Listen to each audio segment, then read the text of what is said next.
पीछे तक का तो सभी क्लियर था। डाल से शुरू करते हैं आज। ऑलराइट, देखिए ये टॉपिक एक ही है। वैसे तो हमने इसे एसेंशियल एलिमेंट में पढ़ा था ना, कि निकाह के एसेंशियल एलिमेंट में था डाल, लेकिन यहाँ पे ना इसको अलग से, इसीलिए एक चैप्टर है। जब आपने कॉलेज में पढ़ा होगा तब भी आपने देखा होगा कि डाल के ऊपर ना एक इंडिविजुअल एक सेपरेट चैप्टर था। रीज़न क्या होता है ना, कि बाकी जितने भी मुस्लिम मैरिज के एसेंशियल थे वो डायरेक्टली नहीं पूछे जाते, एक एक करके नहीं पूछेगा वो, एक एक करके प्रपोजल एक्सेप्टेंस नहीं पूछेगा। और जितनी भी कॉम्पिटेंसी, यहाँ तक कि कितना इंपॉर्टेंट टॉपिक था कि वो प्रोहिबिटेड रिलेशनशिप में जब होती हैं पार्टीज, वो उसको भी इंडिविजुअली नहीं पूछता। एक डाल या फिर महर एक ऐसा टॉपिक है जिसको वो एसेंशियल एलिमेंट्स में ना अलग करके पूछ लेता है। मतलब वो बिल्कुल इंडिविजुअल क्वेश्चन आएंगे, मेंस का भी एक अलग होगा इसको। तो व्हाट आई वाज सेइंग कि जो महर वाला टॉपिक है ना, इससे कभी कभी ऐसे होता है कि इसको एज एन एसेंशियल एलिमेंट भी नहीं पूछता। इसको कैसे पूछेगा, इंडिविजुअली पूछ लेगा। महर होता क्या है, किस तरीके से काम करता है, या फिर कौन दे सकता है। इसके जितने भी टॉपिक्स हैं ना वो इसी के ही लिए इंडिविजुअली आते हैं। ज़रूरी नहीं होगा कि वो dower as an essential element of contract करके पूछे, वो इसको अलग से भी क्वेश्चन बनाएगा। What is dower, what you mean by dower. इसमें जो स्पेसिफिक क्वेश्चन बनता है ना, इसके टाइप्स पे बनता है। देखिए जो डावर होता है ना, बेसिकली दो टाइप का होता है और उसके टाइप्स से क्वेश्चन बनेगा। एक तो ये मेजरली दो पार्ट्स में डिवाइडेड है, उस पर क्वेश्चन आ जाएगा, या फिर क्वेश्चन आ जाएगा कि आगे इसको कितने पार्ट्स में डिवाइड किया हुआ है। तो ये तो आपको प्री में भी देखने मिलेगा और मेंस में भी देखने मिलेगा। अब जितना हमने एसेंशियल एलिमेंट ऑफ मैरिज में पढ़ा था, डाल के बारे में क्या पढ़ा था कि कंसिडरेशन होती है। एक क्वेश्चन आप लोगों अपने दिमाग में हमेशा रखना कि जब आपने एसेंशियल एलिमेंट पढ़े थे या फिर निकाह पढ़ा था, तो उसमें क्या लिखा था आपने, that Muslim marriage is a contract. और मैंने आपको बताया था कि अगर आगे भी आपको कभी एमसीक्यू करने पड़ेंगे तो वहाँ तो आपको सीधा सीधा कॉन्ट्रैक्ट पे टिक करना है। लेकिन दूसरा केस इस बात में ये है कि मान लीजिए कि एक रिटर्न में आंसर होगा, तो वहाँ पे भी हम इतना क्लियर कर चुके थे कि आपको दोनों ही व्यूज़ बताने थे कि कॉन्ट्रैक्ट किस लिए है और कॉन्ट्रैक्ट किस लिए नहीं है। वहाँ की आंसर राइटिंग में आप डाल के आ सकते हैं महर को एज अ कंसिडरेशन। बट जब भी तो पहला पर्सपेक्टिव क्या है कि अगर महर को आपको मैरिज में डालना है, निकाह में डालना है, तो उस आंसर में आप इसको एज अ कंसिडरेशन लिख कर आ सकते हैं। बट अगर सिर्फ क्वेश्चन महर पे है, अगर क्वेश्चन ये है कि write a short note on mahr, तो अपने कंक्लूजन में कभी भी नहीं लिखेंगे आप कि महर एक कंसिडरेशन है। वैसे टॉपिक का एंड होते होते आपको मेरी बात समझ आ जाएगी कि हमें क्यों नहीं लिखना कि महर एक कंसिडरेशन की तरह यूज़ होता है। देखो जब उसको मैरिज को कॉन्ट्रैक्ट बताया जा रहा था, तभी भी हमारे पास दो ऑप्शंस थे कि महर कंसिडरेशन हो भी सकती है और महर कंसिडरेशन नहीं भी हो सकती। अब पूरा महर पढ़ो और लास्ट में अपना अपना ओपिनियन देना कि आपके हिसाब से महर कंसिडरेशन है या नहीं है। पहला, महर की ओरिजिन क्यों हुई थी। गुड मॉर्निंग प्रीति। सबसे पहली बात कि महर की ओरिजिन क्यों हुई थी, जब प्री इस्लामिक एरा था या फिर इस्लामिक एरा भी स्टार्ट हो गई थी अरब में, तो ऐसा होता था कि जो औरतों के साथ जो वुमेन थी बेसिकली उनका स्टेटस क्या था, ऑब्जेक्ट की तरह ट्रीट किया जाता था। और एक बेसिकली सिर्फ सेक्स रिलेशनशिप चलता था, या तो मेनली प्रोस्टिट्यूट्स हैं, या फिर अगर कोई इंसान उनको प्रोस्टिट्यूट की तरह ट्रीट नहीं भी कर रहा है तो उनसे शादी कर लेता था और थोड़े बहुत दिन बाद उनको छोड़ देता था। चाहे वो डाइवोर्स देके छोड़े या बिना डाइवोर्स देके छोड़े, पॉइंट निकल कर आता था कि प्री इस्लामिक एरा में या अर्ली इस्लामिक एरा में क्या होता था, शादी के बाद थोड़ा बहुत टाइम बाद उसको छोड़ दिया जाता था। व्हाट इफ उसके बच्चे हों, और नहीं भी हो तो आगे क्या। अब पहले क्या होता था ना कि बहुत ज़्यादा रिच एक साइड पे थे और बहुत ज़्यादा पुअर एक साइड पे थे, तो जो रिच वाला वो था, ऑफ कोर्स वो अपनी शादी कॉन्ट्रैक्ट करने के लिए कहाँ आएगा, पुअर सेक्ट में आएगा। अब पुअर सेक्ट से उन्होंने ले लिया एक फीमेल को और उससे शादी कर ली और उसको ले गए। अब पेरेंट्स को क्या होता था कि भाई चलो थोड़ा बहुत अब सुकून मिला, काइंड ऑफ बेटी की शादी हो गई, वही टिपिकल फैमिली वाला जो कि हर जगह चला आता था। बट क्या हुआ ना कि 1 साल बाद, 6 महीने बाद, 2 महीने बाद उसको छोड़ दिया गया और दूसरी शादी कर ली। उसके बच्चे हैं नहीं हैं, वो इतनी गरीब है कि वो लौट कर भी वापस नहीं जा सकती। तो ये सारी चीज़ें ना बहुत ज़्यादा चल रही थी, और ये जो स्क्रीन पे नोट्स है ना यही आपको प्रोवाइड होंगे। अब आ जाते हैं वापस इसी पर। तो अब क्या होता था कि जब ये बिज़नेस जैसा चल रहा था, तो जब in the era of prophet Mohammad, तो उन्होंने सोचा कि कोई ऐसी कंसिडरेशन या कोई अमाउंट होना चाहिए जो शादी में फीमेल को दिया जाना चाहिए। और उनको ये आइडिया कहाँ से आया, पहले बेसिकली ना एक शादी होती थी जबर। जबर मैंने बताया था, जब गार्जियन जो थे वो फोर्सफुल शादी कर दिया करते थे।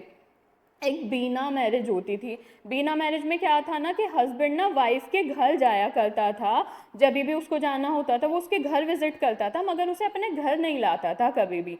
ठीक है, तो ये इस एक दो तरह की मैरिज में एक अमाउंट, फिक्स्ड अमाउंट लड़की के गार्जियन को दिया जाता था, ये एक कस्टम चला रहा था। तो उनको लगा कि ये कस्टम में जो पैसे दिए जा रहे हैं लड़की के फादर को, बेसिकली इसका कोई फ़ायदा लड़की को तो नहीं पहुंच रहा है।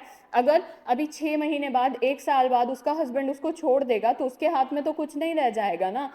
तब वहाँ पे ये एक तरीके से कस्टम बना और उन्होंने कहा, अपने जितने भी कंपेनियन या फॉलोअर्स थे उन्होंने बोला कि ये जो अमाउंट पे किया जाएगा इन दी फॉर्म ऑफ मेहर किया जाएगा, और फादर को नहीं किया जाएगा, लड़की को किया जाएगा। ठीक है, तो ये चीज़ यहाँ से शुरू हो गई। और उन्होंने जो मेहर की शुरुआत की तो उन्होंने कोट करते हुए कहा कुरान का कि अगर सेपरेट होना चाहते हो अपनी वाइफ से, ठीक है, तो उनको जेनरसली उनके घर पर छोड़ो, और परमिट नहीं है, या आपको परमिटेड नहीं है कि आप उनके साथ गलत करो। परमिसिबल ये है कि उनके साथ अच्छा करो, भले ही छोड़ रहे हो तो भी एक तरीके से उनको छोड़ा जाए। ठीक है, ये सारी चीज़ें हो गई। देखो ये कोट है, तो यहाँ पर ये कोट था कि if you separate yourself from your wife send them away with generously, it is not permitted it to you or appropriate the goods you have once given to them. मतलब उनसे कुछ वापस मत लो, उनको दे ही दो। तो इस कोट के चलते मेहर आया पिक्चर में। अब महल जो आ गया है तो उसके लिए कुछ चीज़ें शर्तों की तरह बनी। 2 पार्ट्स में महल को बनाया गया, एक प्रॉम्प्ट और एक डेफर्ड। अब प्रॉम्प्ट और डेफर्ड में क्या था ना कि एक अमाउंट तो बिल्कुल ऐसा कर दिया गया है, जैसे प्रॉम्प्ट डाल जो हुआ कि अब शादी हो गई है, इमीडिएटली वो अमाउंट उसको पे कर दो। ठीक है, 2 पार्ट्स में हुआ उसका, आपके डार का भी, कि अगर शादी हो गई है तो अब इमीडिएटली उसको वो अमाउंट पे कर दो, और अगर बहुत ज़्यादा अमाउंट है और एक बारी में पे नहीं कर सकते हो तो उसको 2 पार्ट में बांटा गया। आधा पार्ट या जितना भी शादी में पार्टी डिसाइड करे वो पार्ट तो प्रॉम्प्ट हो जाएगा, और दूसरा पार्ट डेफर्ड हो जाएगा। डेफर्ड क्या था कि अगर मैरिज डिसॉल्व होती है, हस्बैंड की डिसॉल्व कैसे होती है, तो हस्बैंड की डेथ से होती है, डिवोर्स से होती है, तो दोनों में से किसी भी कारण से अगर शादी टूटती है तो वो वाला महर पे करना पड़ेगा। ठीक है, एक बार ये ऋतिक को भेज दीजिएगा, बोर्ड नहीं खुल रहा है। तो 2 पार्ट्स में गया डिवोर्स में, महर इसमें। तो महर फिर बनने के बाद ये सोचा गया कि महर को भी 2 पार्ट्स में डिवाइड किया जाए, क्योंकि देखिए ज़रूरी तो नहीं होता ना कि शादी टूट ही जाएगी। तो आधा पार्ट तो रखा गया कि अगर डिसॉल्व होती है मैरिज, मैरिज किस तरह डिसॉल्व हो सकती है, हस्बैंड की डेथ हो जाती है, डिवोर्स हो जाती है, तो वो वाला जो डावर का एक पोर्शन होगा वो उसको तब दे दिया जाएगा। और प्रॉम्प्ट डावर बस ऐसा बनाया गया कि वो इमीडिएटली पे करो, आपकी शादी हो गई, आपका निकाह हो गया है। अब ये बोर्ड नहीं खुल रहा है, ऑप्शन ही नहीं आ रहा। तो अब ना आपके ऊपर ये एक ऑब्लिगेशन है कि शादी होते ही आपको अब वो वाला पोर्शन पे करना है। पहला पॉइंट तो ये है। और दूसरी चीज़ उसमें ये आ गई थी कि जब मान लीजिए कि इमीडिएटली उसने पे नहीं किया, हस्बैंड ने, मान लीजिए शादी हो गई और हस्बैंड पे नहीं कर रहा है डाल, तो उसमें लड़की को ये कहा गया कि वो डिमांड करे, है ना। जो प्रॉम्प्ट डावर है उसके लिए डिमांड की जा सकती है। अब जब वो डिमांड करेगी लड़की तो हस्बैंड को उसी डिमांड पे उसी दिन उसे पे कर देना पड़ेगा। तो 2 क्वेश्चन निकल कर आए प्रॉम्प्ट डावर के। क्या क्वेश्चन बनता है आपका कि प्रॉम्प्ट डावर कब पे करना पड़ता है? पहला, इमीडिएटली आफ्टर मैरिज, ये भी प्रॉम्प्ट है, और ऑन डिमांड। और ये ऑन डिमांड जो जाती है ये सालों तक नहीं जाती है, ये एक बेसिक रीसेंट डिमांड होती है। ठीक है, अब आपके लिए ये इजी रहेगा। देखिए 2 पार्ट्स में समझिए इसको।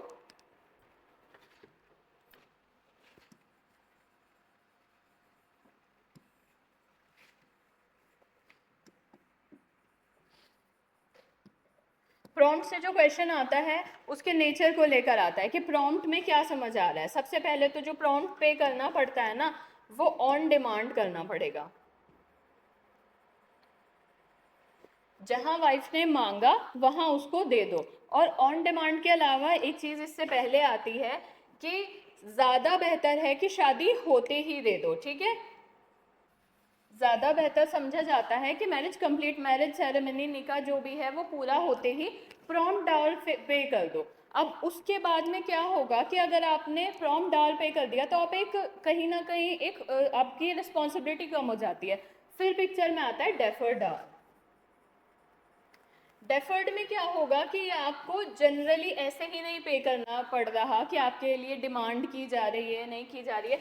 इसका क्या होता है कि सिर्फ डिसोल्यूशन पे होती है। अगर शादी डिसॉल्व हो रही है बाय डेथ या फिर डाइवोर्स, दोनों में से किसी भी केस में, तो ये पे करनी पड़ेगी। अब जितने भी डार है ना ये दोनों को ही मिलकर बनता है। अगर किसी ने अपने डार में अमाउंट 20,000 रखा है ना कि मैं 20,000 मेहर दूंगा, तो 20,000 में शादी के ही वक्त फिक्स कर दिया जाता है कि इस 20,000 का कितना पोर्शन प्रॉम्प्ट डाउर है जो कि ऑन डिमांड या शादी होते ही पे करना पड़ेगा, और इसी 20,000 का कितना पोर्शन डेफर डाउर के तरीके से ट्रीट किया जाएगा, ठीक है। अब 20,000 में से मान लीजिए जिसने शादी की थी उसने बोला कि 10,000 तो मैं क्या करूंगा कि शादी में एज अ प्रॉम्प्ट डाउर रखता हूँ, ये मैं ऑन डिमांड भी वही है कि रीसेंट डिमांड्स होती हैं ये, तो या तो मैं ऑन डिमांड पे कर दूंगा या शादी का जो भी रिचुअल्स हैं वो खत्म होते ही पे कर दूंगा। और 10,000 मान लीजिए उसने कहा कि ये डेफर डाउर है, ये अगर शादी डिसॉल्व होती है इन केस तो इनको पे किए जाएंगे। तो यहाँ पे वो इसको तो होल्ड कर ही सकता है, और ये भी हस्बैंड के ऊपर होती है। अगर उसकी इच्छा है तो वो ये भी अपने लाइफ टाइम में ही पे कर देगा, ज़रूरी नहीं है कि इसके लिए शादी डिसॉल्व हो। हाँ, लेकिन ये वाला पोर्शन ऐसा पोर्शन होता है कि वाइफ डिमांड नहीं कर सकती यहाँ पे। अब एक एग्जांपल लेते हैं, मान लीजिए ए और बी की शादी हो गई। अब ए मतलब एक वाइफ है एक हस्बैंड है, इनकी शादी होती है, 20,000 यहाँ पे उनका डार का अमाउंट होता है। अब जो 20,000 डार का अमाउंट है इसमें से जो आपका 10,000 है वो डेफर्ड डार है और 10 है आपका प्रॉम्प्ट, तो ये प्रॉम्प्ट है और ये डेफर्ड है।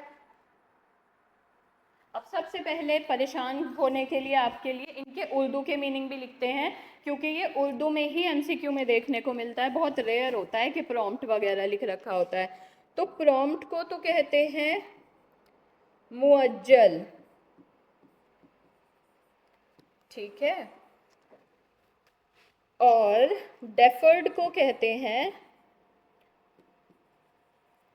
मुवज्जल। अब इसको याद करने का एक ही तरीका है कि आप याद रखना कि डेफर्ड वाले में W वाला आता है, D वाले में W वाला है। बस मुझे तो इसी तरह याद हुआ था ये कि जो D वाला है उसी में W वाला है, बाकी A वाला है P में। तो जो प्रॉम्प्ट है वो मुअज्जल है, जो डेफर्ड है वो मुवज्जल है। ध्यान से देखिए, बस यहाँ W नहीं है, यहाँ W है, इसी बात का तो फर्क है। तो आप ना PW से याद ये तो DW हो जाएगा ना, कोई बात नहीं, हम DW से याद रख लेंगे, and it's not a promotion. तो ये W है और ये D है, तो ये डेफर्ड डाउर है तो मुवज्जल है, डेफर्ड है तो मुवज्जल है, और प्रॉम्प्ट है तो मुअज्जल है, ठीक है। प्रोनाउंसिएशन ध्यान रखना, पेपर में कई बार एग्जामिनर का इतना दिमाग खराब हो रखा होता है कि वो इंग्लिश लिखता ही नहीं है, ठीक। सिर्फ आपको तो जो मुवज्जल होगा। अब हम दोबारा अपने एग्जाम्पल पे वापस आते हैं कि जो 20,000 थे उसमें हमारा 10,000 प्रॉम्प्ट डाउर था जो कि मुअज्जल है, और जो 10,000 था वो मुअज्जल था। अब शादी हो गई, ये जो W और H हैं इनकी। अब शादी के बाद वाइफ ने बोला कि मेरा प्रॉम्प्ट डाउर पे कीजिए, लेकिन हस्बैंड ने देने से मना कर दिया। सिनेरियो सुनिए कि यहाँ पे वाइफ ने बोला कि मेरा प्रॉम्प्ट वाला पार्ट पे कीजिए, ठीक है। शादी हुई थी इनकी 10th ऑफ अप्रैल को, ऑलराइट, और मान लीजिए 12 बजे हुई थी। तो यहाँ पे 12 बजे होने वाली शादी में फिर यहाँ पे 2 बजे तक शादी कंप्लीट हो गई थी। 3 बजे वाइफ ने बोला कि अब आप मेरा प्रॉम्प्ट पार्ट पे कीजिए डार का, तो हस्बैंड ने देने से मना कर दिया। अब क्या होगा ऐसे में, तो ऐसे में ना वाइफ को राइट्स दिए जाते हैं। अब किस तरीके के राइट्स मिलते हैं, यहाँ पे वाइफ ऐसा कर सकती है कि सबसे पहला तो यहाँ पे कॉन्ज्यूमेशन रोका जा सकता है वाइफ की साइड से, और वाइफ को सू भी नहीं किया जा सकता for restitution of conjugal rights. कहने का मतलब ये है, ये जो इंसान है अगर ये प्रॉम्प्ट डार पे नहीं कर रहे हैं और इनके डिमांड करने के बाद भी, अब प्रॉम्प्ट डार की दो ही तो कंडीशन थी, ऑन डिमांड और इमीडिएटली आफ्टर मैरिज। अब इमीडिएटली आफ्टर मैरिज भी हो गया क्योंकि 2 बजे तक तो शादी खत्म हो गई थी, अब तो 3 बज रहे हैं, और इन्होंने डिमांड भी कर दी, यानी दोनों कंडीशंस फुलफिल हो गई। अब तो डावर मिल जाना चाहिए था। तो अब अगर ये इंसान डावर नहीं पे कर रहा है तो वाइफ के पास क्या राइट है, to stop the consummation of marriage, पहला पॉइंट। और ऐसे में जो हस्बैंड है उसके पास ये राइट नहीं है कि वो रेस्टिट्यूशन ऑफ कॉन्जुगल राइट्स के लिए सू कर सके इसको। ये कोर्ट भी जाएगा तो इससे ये कहा जाएगा, अगर मान लो कि फिर अब ये रेस्टिट्यूशन ऑफ कॉन्जुगल राइट के लिए कोर्ट चला गया, तो अब इससे क्या बोला जाएगा कि पहले प्रॉम्प्ट डार पे करो वरना आपकी डिग्री जो है वो एंटरटेन नहीं की जाएगी। ये वाला है। अब दूसरी चीज़ यहाँ ये आ जाती है कि मान लीजिए कि ये इनकी डेथ हो गई, इनकी डेथ हम बाद में करेंगे, यहाँ तक बताइए कि यहाँ तक क्लियर है। आगे थोड़ा पहले आपको नेचर समझना पड़ेगा फिर डेथ पर जाते हैं। यहाँ तक समझ आया? Just let me know once. यहाँ तक तो क्लियर है हम लोग। अब डायरेक्ट हट आ गया, तो अब उस स्टोरी को आगे कंटिन्यू हम तब कर पाएंगे जब थोड़ी बेसिक सी चीज़ें और क्लियर हो जाएंगी। अब मैंने ना नोट्स में कुछ डेफिनेशंस प्रोवाइड कर रखी हैं। रीज़न क्या है डेफिनेशन देने का? ऑलराइट पारुल, रीज़न है डेफिनेशन देने का ना कि आपको बेसिक चीज़ समझ आ जाए। और कई बार जो हमारे पास डेफिनेशन है ना, ये एक जनरल है, mehr or dower is sum that becomes payable by the husband to the wife on marriage, पहला point, either by agreement between the parties or by the operation of law. Agreement between the parties वही जो निकाहनामा में मेहर लिख दी जाती है वही तय हो जाती है। ऑपरेशन बाय लॉ क्या है? हस्बैंड ने प्रॉम्प्ट डार देने से मना कर दिया, रेस्टिट्यूशन ऑफ कॉन्जुगल राइट के लिए कोर्ट गया, कोर्ट ने कह दिया पहले प्रॉम्प्ट डार पे करो फिर इस डिग्री को एंटरटेन किया जाएगा, अदरवाइज नहीं। और जो मोस्ट आस्क्ड डेफिनेशन है वो मुल्ला की है डार के ऊपर। ये क्या कहते हैं? Dower is a sum of money or the other property. अब अदर प्रॉपर्टी की बात समझते हैं। जो पुराने ज़माने में जब डार का कॉन्सेप्ट आया था ना, तो ये कहा गया कि पैसों के बदले यानी करेंसी से अच्छा है कि सोना या चांदी दो मेहर में। उससे ये फ़ायदा होगा कि अगर टाइम के साथ करेंसी की वैल्यू गिर भी गई तो सोने और चांदी की वैल्यू उस टाइम की करेंसी के बराबर रहेगी। अब मान लीजिए किसी की शादी अगर 1940 में हुई होगी और उसमें उसको मेहर में 5 रुपए रखे गए होंगे। काफ़ी सारे केस ऐसे आते हैं कि शादी बहुत पुराने ज़माने में हुई थी और मेहर के तौर पर उनको 5 या 10 रुपए रखे गए थे, जो कि आज के हिसाब से बहुत कम है। अब तब की हुई शादी अगर लोग जिंदा हैं अभी तक और अब डिसॉल्व हो रही है तो वो 5 रुपए मेहर में लेके क्या करेंगे? इसी सारी कन्फ्यूजन से, जैसे आज अगर हमें लग रहा है, सोचो 1947 के लोग जो थे, 1950 के, 1960 तक के भी जो थे, 100 रुपीज़ कितना होता होगा उनके लिए। उस टाइम के लोगों की शादी हुई थी और उनके मेहर में 100 रुपये मेहर रख दी गई होगी शादी में, आई मीन। तो अब अगर उन लोगों की इस डेट में आके शादी डिसॉल्व होती है और डिसॉल्व होने के बाद वो अपना मेहर मांगते हैं, तो मेहर में क्या रखा गया था? 100 रुपये रखे गए थे। तो अब ये 100 रुपये मेहर लेकर ही कोई क्या करेगा? इसीलिए एडवाइजेबल था पुराने ज़माने में कि मेहर में पैसे मत दो, मेहर में सोना या चांदी रखो। सोना चांदी कैसे? तोला में होता है ना कि इतने तोला सोना एज मेहर, ठीक है, क्योंकि पैसों से ज़्यादा प्रेफर किया गया था। रीज़न मैंने आपको बता दिया, तो इसीलिए अदर प्रॉपर्टी मेंशन है। और ये ज़रूरी नहीं है सोना चांदी ही, लैंड भी दिया जा सकता है मेहर में, आई मीन प्रॉपर्टी कोई भी। और ज़्यादातर मूवेबल होती है तो सोना चांदी होता है, इमूवेबल में लैंड दे देते हैं। Which the wife is entitled to receive from husband in consideration of the marriage.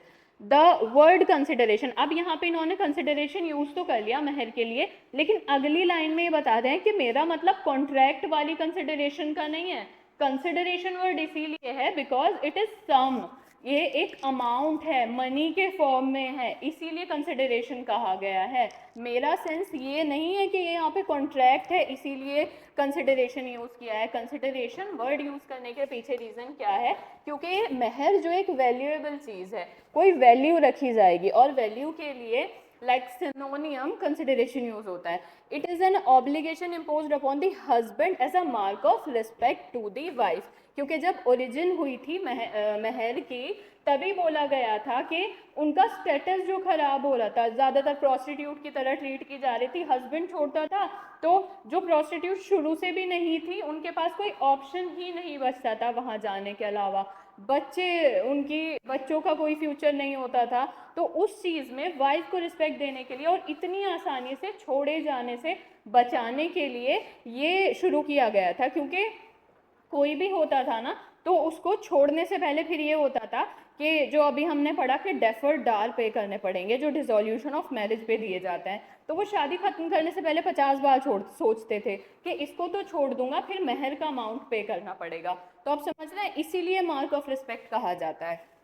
अब सबसे ज़्यादा अच्छी डेफिनेशन उस टाइम की जो होती हैं वो जस्टिस महमूद की होती हैं उन्होंने, और ये केस आप रट लीजिए, आपको कभी भी इसमें देखने के लिए मिल जाएगा कि महल से रिलेटेड केस कौन सा है, तो अब्दुल कादिर वर्सेस सलीमा, और ये यहाँ पे कई बार रिपीट होगा महल में, बहुत इंपॉर्टेंट केस लॉ है। तो यहाँ पे जस्टिस महमूद ने इस केस में क्या कहा था, dar under the Muslim law is a sum of money or other property promised by the husband to be paid or delivered to the wife in consideration of marriage. Again, see the word consideration and try to convey the meaning of consideration here, ठीक है। And even where no dar is expressed, अब एक बात सोचो, शादी हो गई और निकाह नामा में किसी तरीके का महर का अमाउंट फिक्स्ड ही नहीं है, तो क्या नहीं देना पड़ेगा? वहां पे पिक्चर में आते हैं कस्टमरी डार, है ना। अब महर मिस्ल कहते हैं उसको, कस्टमरी को, सबके नाम याद रखने हैं आपको, धीरे धीरे याद हो जाएंगे। अब एक बात बताओ, शादी हो गई, शादी में निकाहनामा होता है जिसमें जनरली महर मेंशन की जाती है, जिनकी शादी में निकाहनामा नहीं बनता तो जो वकील वाला पोर्शन होता है ना, उनके साथ डिस्कस किया जाता है कि कितना महर होगा। ऑलराइट, तो अब यहाँ पे क्या किया गया कि शादी तो हो गई लेकिन निकाहनामा में कुछ भी मेंशन नहीं था कि कितनी महर दी जाएगी, कितना प्रॉम्प्ट है, कितना डेफर्ड है, या जनरली ही कितना महर है, ये बात ही नहीं की गई। तो यहाँ पे ऐसा होगा कि लॉ कन्फर करेगा वहाँ पे डार, ऐसा नहीं है निकाहनामा में नहीं है तो महर ही नहीं है, वहाँ पे कस्टमरी डार पिक्चर में आ जाता है। और कस्टमरी डार कैसे काम करता है, उस टाइम कितना चल रहा है, मतलब रीजनेबिलिटी क्या है, हस्बैंड की पोजीशन क्या है, वाइफ की पोजीशन क्या है, और बहुत मटेरियलिस्टिक चीज़ है, आगे पढ़ेंगे हम इसमें।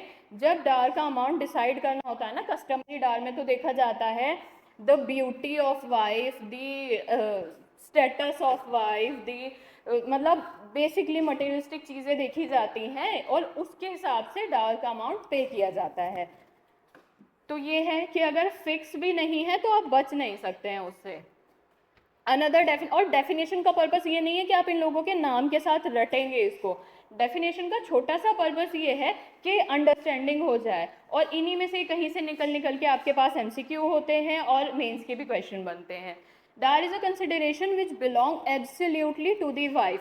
मैंने बताया था ना शुरू में क्या होता था, बिना मैरिज में या जबर मैरिज में फादर को दी जाती थी, लेकिन यहाँ पे जब महर इसको नाम दिया गया ना, पहले तो एक अमाउंट चल रहा था बस कि इस लड़की से शादी करनी है, इसके फादर को उतने पैसे दे दो, लड़की छोटी है बड़ी है मर्जी है नहीं है। अब जब से निकाह इंट्रोड्यूस हुआ था तब से क्या हो गया था कि proposal, acceptance, consent, free consent पहले तो नहीं था ना, पहले एक अमाउंट वसूल रहे थे।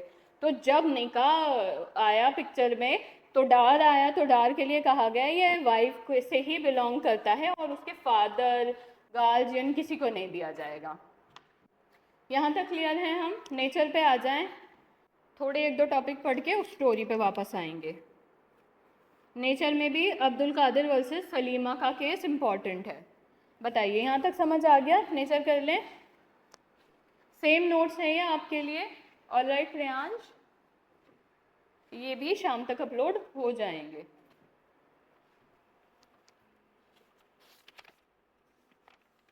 चलिए ठीक है, ओके तथागत। अब ऑब्जेक्ट नेचर क्या है डार का? ओके नेचर में ना आपको दो चीज़ें याद रखनी है, नेचर में लंबा चौड़ा क्वेश्चन नहीं बनता है। इसमें सबसे पहला ऑब्लिगेटरी है बस ये, और आखिरी भी यही पॉइंट है। डार का नेचर ऑब्लिगेटरी है, ऐसा नहीं है हस्बैंड चाहेगा तो डार पे कर देगा, अगर उसको अच्छा लगेगा तो दे देगा। The nature of Dar is obligatory, ये ना तो चॉइस है ना ही ऐसा है कितना दिया जाएगा, ज़रूरी नहीं है पे ही करना पड़े, ये ऑब्लिगेटरी है। और ना ही वो वाइफ को फोर्स कर सकता है कि वेव ऑफ कर दे अपना ये राइट। तो जब भी एमसीक्यू में सिर्फ एक छोटा सा क्वेश्चन आता है कि नेचर कैसा है डार का, तो उसमें आपको सिर्फ ऑब्लिगेटरी पे जाना है और इसके अलावा नेचर में कुछ नहीं पूछता। ऑब्लिगेटरी, मैंडेटरी वर्ड इधर उधर कर सकता है, बात यही कहेगा। अब ये क्या है, द ऑब्जेक्ट ऑफ डार। अब जब हमने इतना पढ़ लिया है तो ऑब्जेक्ट मतलब बेसिकली हम उस चीज़ को अंडरस्टैंड कर सकते हैं, शुरू कैसे हुआ था, आगे तक कैसे आया। To impose an obligation on the husband as a mark of respect of the wife. ठीक है, ये तो ऑब्लिगेशन इम्पोज होती है हस्बैंड के ऊपर, किस तरीके की, मार्क ऑफ रिस्पेक्ट है वाइफ के लिए कि देना ही है। और एक वाइफ को सेंस ऑफ सिक्योरिटी देता है, ऐसा नहीं है कि वो शादी करके 6 महीने बाद छोड़ देगा तो खाली हाथ छोड़ेगा, वो तब तक उसको नहीं छोड़ सकता जब तक वो डाल पे नहीं कर देगा। उसका इद्दत का पीरियड खत्म होने से पहले उसको डाल मिल जाना चाहिए, तो इतना आसान नहीं हो जाता फिर शादी तोड़ना। इसीलिए चालाक होते हैं, डाल का अमाउंट ही कम रखते हैं। तो आगे क्या कह रहा है, to place a check on the capricious use of divorce. वही बार बार डाइवोर्स नहीं होगी पार्ट ऑफ हस्बैंड, क्योंकि इस्लामिक लॉ में हस्बैंड को डाइवोर्स के ज़्यादा राइट्स दे रखे हैं, और उसको राइट्स इस हिसाब से दिए हुए हैं कि वो मनमाने तरीके से डाइवोर्स कर सकता है। और कुछ डाइवोर्स में देखो, चाहे उसमें 3 महीने की मोहलत दी जाए, इमीडिएट ना हो, लेकिन सच्चाई ये है कि वहाँ पे वाइफ के पास ऑप्शन नहीं होता है कि अगर वो नहीं चाह रही हैं तो डाइवोर्स नहीं होगा, ऐसा नहीं होता है। हाँ, 3 महीने की मोहलत होती है, उसी में ही चाहे हस्बैंड रोक दे, बट एक सबसे बड़ी सच्चाई ये है कि वो अकेला अपनी मर्जी से डाइवोर्स दे सकता है, और उसमें वाइफ की इच्छा शामिल नहीं भी हो तो भी डाइवोर्स हो जाता है। अगला पॉइंट क्या है, to provide for her subsistence after the dissolution of her marriage so that she may not become helpless after the death of the husband. अब वो पीछे वाली स्टोरी को थोड़ा सा और कंटिन्यू करते हैं, जहाँ पे डेथ की बात की थी, दोबारा आ गई। अब एक हमने प्रेफर्ड डार पढ़ी थी कि सॉरी प्रॉम्प्ट डार पढ़ी थी। प्रॉम्प्ट में क्या था, इमीडिएटली पे हो रहा है या ऑन डिमांड पे हो रहा है, लेकिन दूसरा वाला जो था, जो डेफर्ड डार का केस था, उसमें ये था कि फ्यूचर में पे होगा, और फ्यूचर में भी कब होगा, डिसोल्यूशन ऑफ मैरिज के केस में पे होगा। अब डिसोल्यूशन कैसे हो रहा है, या तो डेथ से हो रहा है या डाइवोर्स से हो रहा है। और यहाँ कौन से वाले डाइवोर्स की बात हो रही है, जो हस्बैंड ने अपनी मर्जी से इमीडिएट डाइवोर्स दे दिया है, या टाइम के साथ भी दिया है बट डाइवोर्स हो गया है। थोड़ी देर के लिए डाइवोर्स को भी छोड़ते हैं, डेथ पे आ जाते हैं और वापस से स्टोरी पे आते हैं। अब इस केस में क्या हुआ ना कि एक तो हमारी स्टोरी ये थी कि ये पे ही नहीं कर रहा है, मना कर रहा है, और दूसरे केस में ये जो हस्बैंड है, इसका जो डार का अमाउंट था वो 20,000 था। 20,000 में से इसने जो 10,000 थे वो ऑलरेडी पे कर दिए थे जब वो जो प्रेफर्ड जो प्रॉम्प्ट डाल के फेस में थे, तो ये इसने एज अ प्रॉम्प्ट पे कर दिया था, ये तो प्रॉम्प्ट में चला गया। अब रिमेनिंग में इसके पास कितना बच रहा है, 10,000 इसको अभी इसकी वाइफ को देना है ना। अब यहाँ पे इस इंसान की हो जाती है डेथ, या फिर अगर दूसरा केस, एक केस तो ये बनता है कि इसने थोड़ा टाइम बाद हुई है डेथ, 2 साल बाद, तो इसमें ये तो ये पे कर चुका था, 10,000 बच रहा है। दूसरे सिनेरियो में क्या है कि उसी घंटे जिस दिन शादी हुई तभी इसकी डेथ हो जाती है, इमीडिएट डेथ होती है। तो इमीडिएट डेथ की वजह से दो चीज़ें हैं, नो कंज्यूमेशन,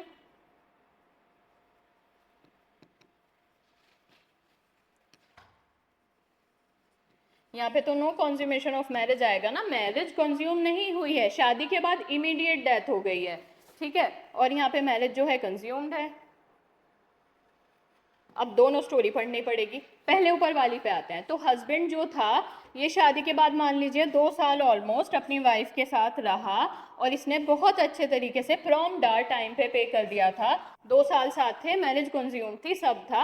अब रिमेनिंग डार हमारे पास कितना बचा है, 10,000 बचा है, ठीक है। अब ये वाला जो पोर्शन पे होना था उससे पहले इनकी डेथ हो गई।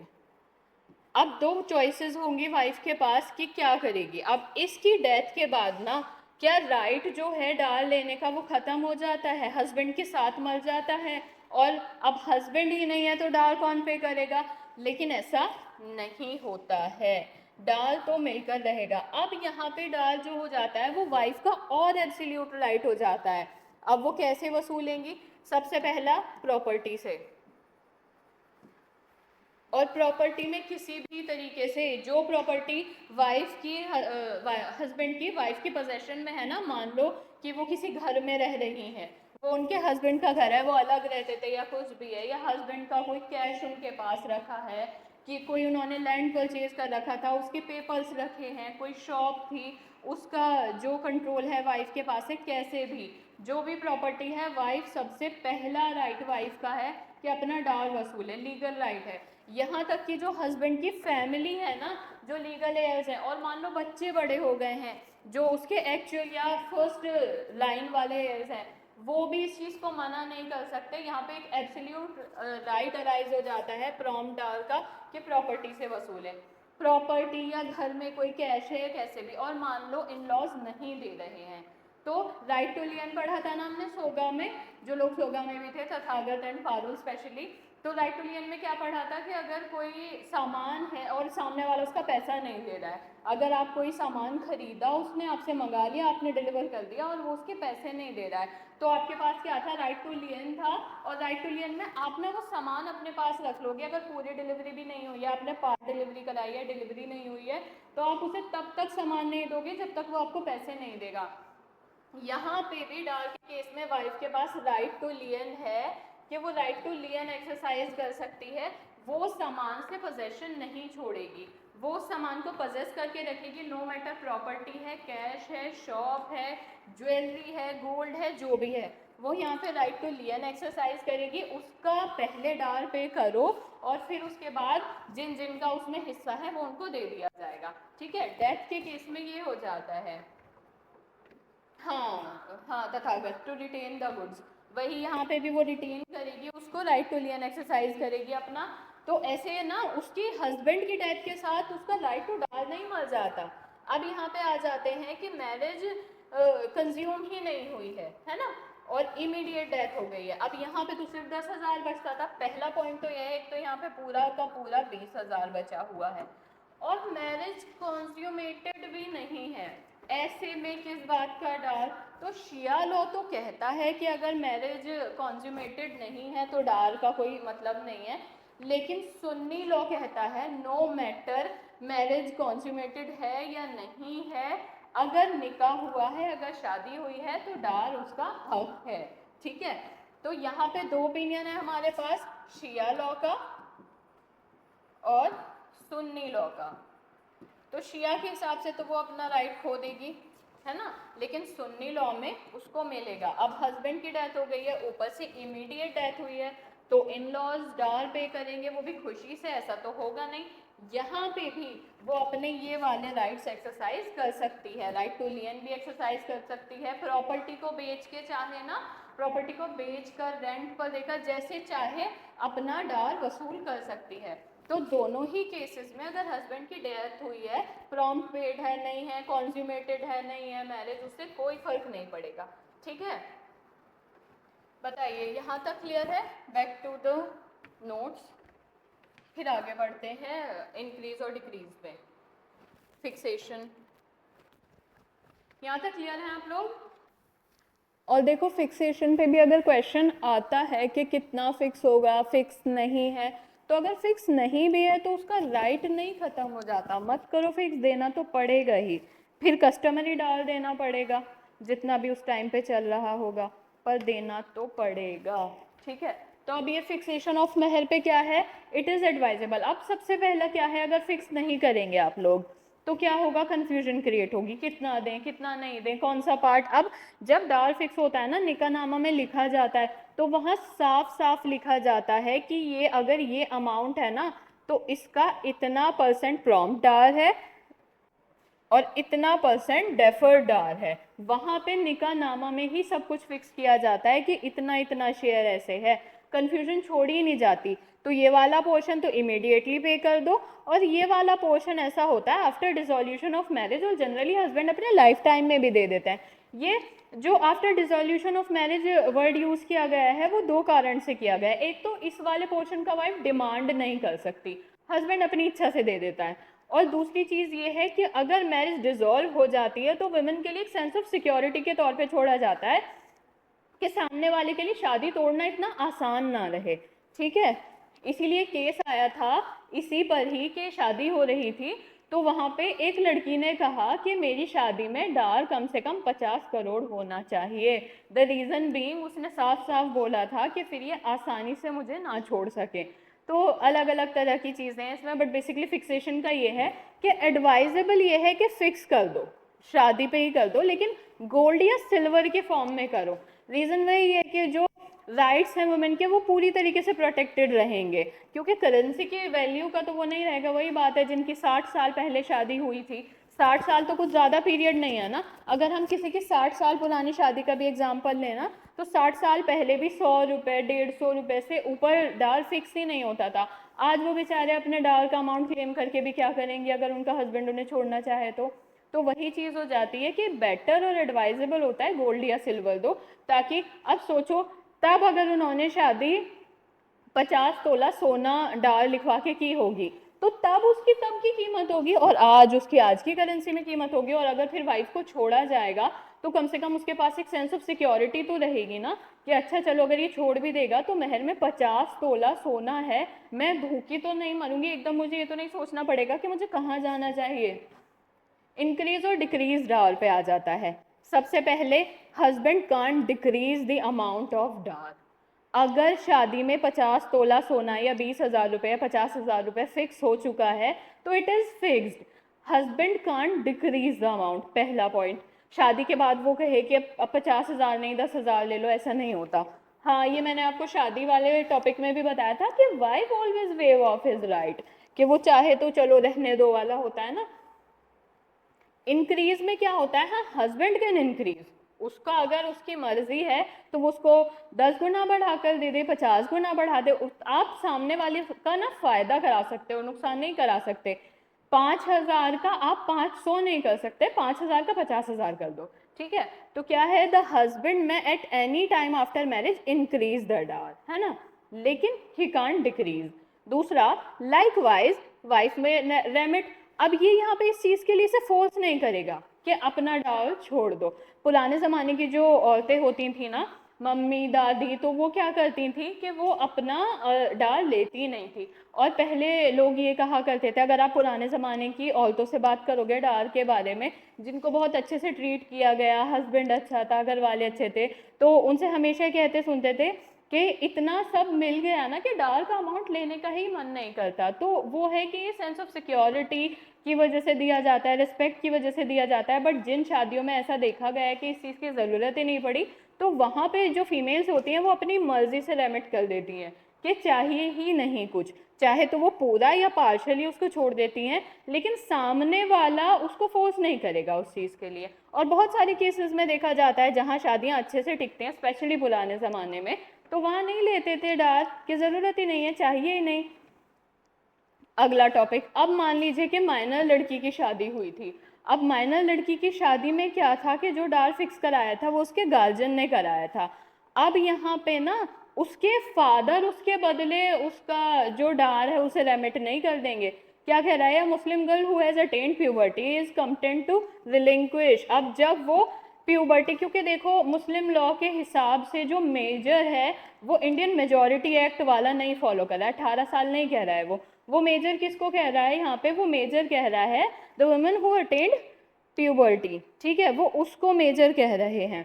तो एक बार वो प्यूबर्टी अटेन कर लेंगी यानी 15 की हो जाएंगी, 18 की वो होती है नहीं होती इससे मैटर नहीं करेगा, प्यूबर्टी मैटर कर रही है इस्लामिक लॉ में, तो वो अपना जो राइट है वो वेव ऑफ कर सकती है, उसको कोई फोर्स नहीं करेगा।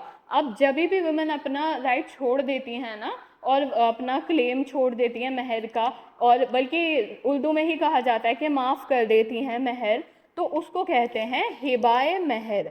और ये भी हमारा एक क्वेश्चन है, पूछा जाता है व्हेन अ वुमन और गर्ल और wife remit her right of mahr what it is called. तो क्या कहते हैं इसे, हिबाए महर कहते हैं। और हर जगह हिबा क्यों दिख रहा है, हिबा इसीलिए दिख रहा है क्योंकि Hiba is kind of gift, ठीक है। तो हिबा ए महर। क्लासिफिकेशन पे आने से पहले बताइए, यहाँ तक क्लियर है ना, यहाँ तक तो कोई कंफ्यूजन नहीं है।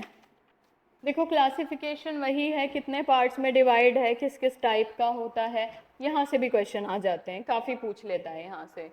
स्पेसिफाइड डार, अभी मैंने बताया था जैसे निकाहनामा प्रिपेयर होता है ना, तो उसमें महर लिख दिया जाता है, और वो निकाहनामा ही इस तरीके से बोला जाता है कि आपको सो एंड सो जो वाइफ है उनका नाम बता के, उनके फादर के नाम के साथ, फिर हस्बैंड का कि इनसे प्रॉपर नाम बता के, फिर यहाँ तक कि वो जो विटनेस होते हैं उनका कि इनके विटनेस में ये शादी हो रही है और इतने महर से हो रही है, सब कुछ क्लियरली बताया जाता है, सिर्फ और सिर्फ एक कन्फ्यूजन को दूर करने के लिए, ठीक है।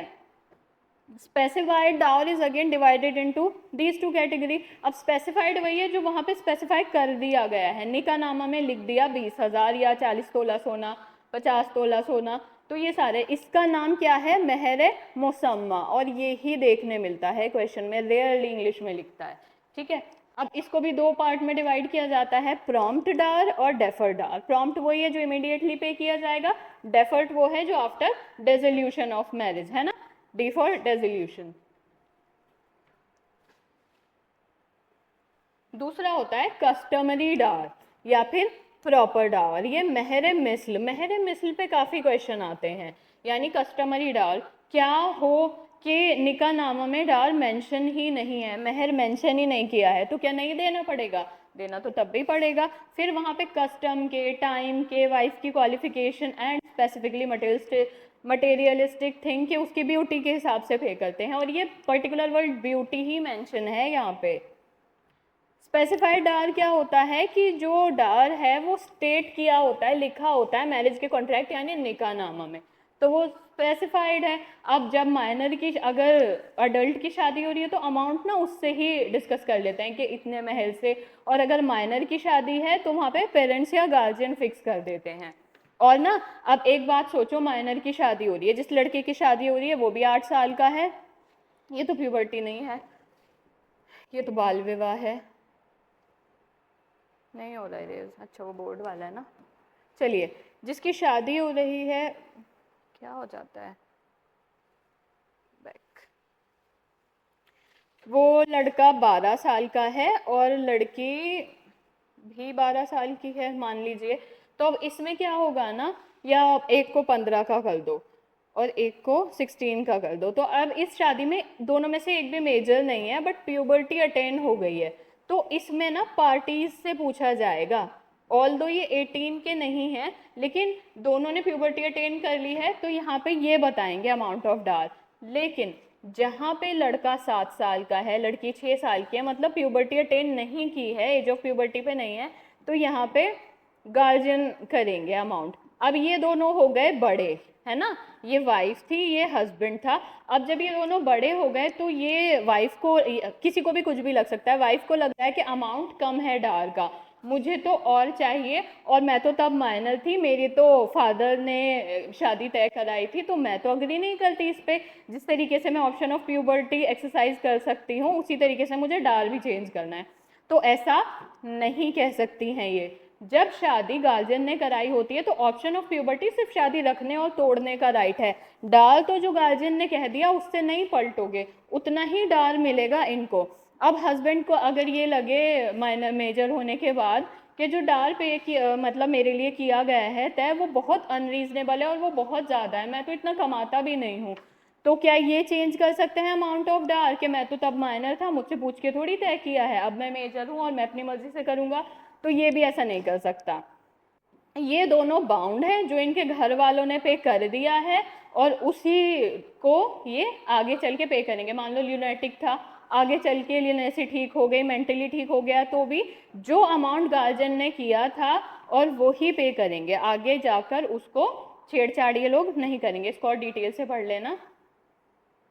अब प्रॉम्प्ट और डेफर्ड डाल आपको अच्छे से समझ में आ गया होगा ऑलरेडी। प्रॉम्प्ट डाल क्या है यहाँ पे, जो इमीडिएटली करा जाएगा या ऑन डिमांड करा जाएगा, ठीक है। और डेफर्ड डाल क्या होगा हमारा, कि जो डिसोल्यूशन ऑफ मैरिज पे है, इसमें काफ़ी डिटेल लिख दिया है मैंने, इसको अच्छे से पढ़ सकते हो आप। और डेफर्ड डाल क्या है, जो डिसोल्यूशन ऑफ मैरिज पे दिया जाएगा या तो डेथ से या डाइवोर्स से। अब इसमें थोड़ा बहुत पढ़ने के लिए ये है, ये तो हम समझ चुके हैं, राइट्स के बारे में थोड़ा और पढ़ लेते हैं। एक चीज़ ये कही जाती है यहाँ पे, वहाँ उसको पीछे छोड़ने से पहले, कि जो सुन्नी लोग कहता है ना, वो कहता है in the absence of any family usages or settlement in kabinnama, ये निका नामा को ही कहते हैं, half of the total amount is regarded as prompt and half is deferred. कहने का मतलब ये है कि जब अमाउंट ऑफ डाल पे डिसाइड नहीं है, सिर्फ इतना कह दिया है कि 20,000 मिलेगा। अब जब हम प्रॉम्प्ट और डेफर्ड पढ़ रहे हैं तो कौन बताएगा इसमें से कि कितना पोर्शन प्रॉम्प्ट है और कितना पोर्शन जो है डेफर्ड आ रहा है। तो ये कहते हैं ये प्योरली क्वेश्चन ऑफ कस्टम है ना। पार्टीज भी अपनी नहीं चलाएंगे, जो उस टाइम पे उनकी फैमिली में चल रहा होगा कि इतना दिया जाता है, तो वो चाहेंगे तो इसका 40% प्रॉम्प्ट मान लेते हैं और इसका 60% जो है वो डेफर्ड मान लेते हैं। और कुछ लोग ऐसे होते हैं जहाँ पे कस्टमरी चला रहा होता है कि डेफर्ड डाल कम रखा जाता है, मान लो 20% सिर्फ डेफर्ड माना जाएगा और 80% को प्रॉम्प्ट माना जाएगा, यानी 80% तो हाथों हाथ ऑन डिमांड पे होगा और ये 20% अगर शादी डिसॉल्व हो गई तो पे किया जाएगा। इसमें बहुत डिटेल्ड है, इसको अच्छे से पढ़ना। और लेकिन शिया लॉ क्या कहता है कि अगर इस 20,000 में आपने नहीं बताया ना कि कितना प्रॉम्प्ट है और कितना डेफर्ड है, तो 50-50% किया जाता है। 50% प्रॉम्प्ट माना जाएगा और 50% आपका डेफर्ड माना जाएगा अगर डिसाइडेड नहीं है तो। अब कस्टमरी डावर आ जाए, पहले आप यहाँ तक बताइए, यहाँ तक तो क्लियर हैं आप? टाइम भी हो गया, थोड़ा सा रहता है बस, ये बहुत थोड़ा सा पोर्शन है, खत्म कर लेंगे। बताइए यहाँ तक क्लियर है आप? ठीक है। अब कस्टमरी वही था कि जो डार है वो फिक्स ही नहीं है मैरिज के कॉन्ट्रैक्ट में, यानी निकाहनामा में, और जो शादी हो गई है वो बिना किसी कंडीशन के, बिना किसी फिक्सेशन के शादी कर दी गई है। तो अब क्या उसे, लड़की को या वाइफ को डार नहीं मिलेगा? बिल्कुल मिलेगा। Wife is still entitled of proper dower, उसको प्रॉपर डार, कस्टमरी डार बिल्कुल पे करनी पड़ेगी। अब ऐसा नहीं है कि कंसिडरेशन का बातचीत करके आप उसको सेटलमेंट कर लोगे, बल्कि ऐसा होगा कि देखा जाता है, एक एग्जाम्पल सेट किया जाता है, या तो वाइफ की लाइफ से या फिर हस्बैंड की लाइफ से। अब हस्बैंड की लाइफ से कैसा देखा जाएगा कि हस्बैंड को सेकेंडरी देखते हैं, पहले वाइफ की लाइफ से देखा जाता है कि वाइफ को, जो इनकी वाइफ हैं, इनकी मदर को डावर कितना मिला था और इनके ग्रैंड मदर को डावर कितना मिला था, है ना। तो इन दोनों से अब इसके और इसके टाइम के करेंसी में तो फर्क होगा। तो जो उस टाइम की करेंसी की वैल्यू, जैसे मान लो इनकी मदर को 1,000 रुपये मिले थे डावर में, इस चीज़ को ध्यान में रखा जाएगा। तभी तो कस्टमरी कहते हैं कि क्या कस्टम चला रहा है उनकी फैमिली में। तो अगर इन्हें 1,000 मिला था तो ये अभी देखा जाएगा उस टाइम के 1,000 रुपये की वैल्यू आज के टाइम में कितनी होगी। तो इस वैल्यू को प्रेजेंट में देख करके तब के 1,000 रुपये, अगर यह आज के 1 लाख हैं, 10 लाख हैं, जितने भी बैठेंगे, ग्रैंड मदर का देखा जाएगा। तो फैमिली ट्रेडिशन देखे जाते हैं क्योंकि डावर फिक्स नहीं किया गया मैरिज कॉन्ट्रैक्ट में, तो तभी भी वो प्रॉपर डावर लेने के लिए उसका हक है, उसका राइट है, उसको दिया जाएगा। कैसे देखा जाएगा कि फैमिली में कितना मिल रहा है, लेकिन फीमेल मेंबर्स को, अब एक बारी इनका देख लिया, अगर इससे बात तय नहीं हो पा रही है, फिर इसकी फैमिली के फीमेल मेंबर्स पे आते हैं। हस्बैंड की मदर को कितना दिया गया था डार, हस्बैंड की ग्रैंड मदर को कितना दिया गया था, फिर उसकी प्रेजेंट वैल्यू पर जाकर आज के हिसाब से डार तय किया जाता है, कितना पार्ट प्रॉम्प्ट रखना है, कितना डेफर्ड रखना है। कहने का मतलब ये है, फिक्स करो मत करो, मर्जी है नहीं है, डाल तो देना ही पड़ता है हर हालत में। वाइफ अपनी मर्जी से कर सकती है। अब डिटर्मिनेशन का ये सबसे मटेरियलिस्टिक पॉइंट है कि कैसे तय करेंगे। और मान लो एक वैल्यू निकल कर आ गई, लेकिन समवेयर जब इनकी शादी हुई थी तो इनके हालात थोड़े अलग थे, फाइनेंशियल कंडीशन अलग थी, या ये डिफरेंट है, और जो इनकी वाइफ हैं वो स्लाइटली डिफरेंट है, एजुकेटेड है या क्वालिफिकेशन यानी ये जो इतना दे रखा है ना उसमें इनसे थोड़ा चेंज है। तो अगर इनको जितना मिला था और कोर्ट को लगता है कि वो ज़्यादा या वो कम डिजर्व करती हैं, हो सकता है कि ये ज़्यादा डिजर्व करती हो सकता है कि ये ज़्यादा डिजर्व करती हो। अब वो डिजर्विंग क्राइटेरिया कहाँ से निकल कर आएगा कि कौन कितना डिजर्व कर रहा है, कैसे डिटरमाइन किया जाएगा? पर्सनल क्वालिफिकेशन कितनी है वाइफ की, उसकी एज कितनी है, ब्यूटी, फॉर्च्यून, अंडरस्टैंडिंग, वर्च्यू, ये सब देखा जाएगा। उसके फादर की फैमिली की सोशल पोजीशन कैसी है ना। अब सबको एक स्केल में नहीं रखा जाएगा, वो अपने घर से किस तरीके का लाइफस्टाइल रहती आई हैं, उनके हस्बैंड की पोजीशन कैसी है, उसकी फीमेल पैटर्नल रिलेशनशिप में डावर कितना कितना दिया गया है, अब हस्बैंड कितना अफोर्ड कर सकता है। अब ये तीनों भी देख लिया और इसको हस्बैंड अफोर्ड ही नहीं कर सकता या हस्बैंड इससे भी ज़्यादा अफोर्ड कर सकता है, तो समवेयर हस्बैंड की भी इकोनॉमिक कंडीशन देखनी पड़ेगी और वहाँ पे समहाउ सर्कमस्टांस भी देखने पड़ेंगे, क्या चेंज है, कितना दिया जा सकता है, कितना नहीं। तो अगर महर पहले से ही तय नहीं होता है तो ये सारी चीज़ें कर देते हैं, बल्कि महर रखने से पहले भी मान लो जो निकाहनामा में महर तय करनी है उससे पहले भी कितना अमाउंट रखा जाए वो भी इन्हीं बेसिस पे रखा जाता है। अब कितना किस हद तक दे सकते हैं, क्या कोई स्केल है किसी का फॉर्च्यून नापने का, किसी की अंडरस्टैंडिंग नापने का, किसी की ब्यूटी नापने का? आप बता सकते हो शी इज़ 100% और शी इज़ 80%, उसका कोई स्केल नहीं होता। इसीलिए अब क्या आप उसको बिलियन कितना भी दिलवा सकते हो अगर वो रिच है, तो ऐसा नहीं होता है। ऐसा अलग अलग शिया और सुन्नी लॉ का है कि कोई लिमिट नहीं है मैक्सिमम अमाउंट की प्रॉपर डाल की। सुन्नी लॉ में तो उन्होंने नहीं तय कर रखा कि ज़्यादा से ज़्यादा आप कितना दे सकते हो, आप जितनी आपकी श्रद्धा है आप सब दे सकते हो जो भी आपको लग रहा है, लेकिन बुरा माना जाता है। ये आगे इसमें मैंने मेंशन कर रखा है कि रोक तो नहीं है सुन्नी लॉ में एक हद से ज़्यादा डाल पे करने की, लेकिन अच्छा नहीं समझा जाता। यही कहते हैं कि एक रीज़नेबल और एक हद तक ही होना चाहिए, ठीक है। लेकिन शिया लॉ ऐसा नहीं मानता। शिया लॉ कहता है कि एक अमाउंट फिक्स होगा मैरिज में, जो एक मैरिज ऑफ फातिमा में फिक्स किया गया था, जो कि प्रॉफिट की डॉटर थी, उसी के ही आसपास, उसी के ही आगे पीछे रखो 500 दिरहम था, शायद मिस हो गया है, इसमें मैं नोट्स में दोबारा अपडेट कर दूंगी अपलोड कराने से पहले। तो उतना अमाउंट, उससे ज़्यादा मत रखो। दिरहम वहाँ पे पहले दिरहम चलते थे, अब उसको रुपये में कन्वर्ट किया जाता है। देखते हैं कि आज के ज़माने के हिसाब से 500 दिरहम कितना, एक मैक्सिमम पीरियड अमाउंट मैक्सिमाइज जो कर रखा है वो 500 दिरहम कर रखा है ना। तो उसी को ही सही मानते हैं बस। अब नहीं मिल रही है डाल, इतनी सब कहानी हो गई, क्यों मिलना चाहिए, कैसे मिलना चाहिए, अब मिल ही नहीं रहा है तो क्या करेंगे? Refusal to cohabit. अब यहाँ पे ये जो रिफ्यूज़ल टू कोहैबिट है इसमें भी एक दो शर्तें हैं। पहला पॉइंट ये है कि अगर प्रॉम्प्ट डाल पे नहीं हो रहा है, ये प्रॉम्प्ट के लिए है, ये डेफर्ड के लिए नहीं है।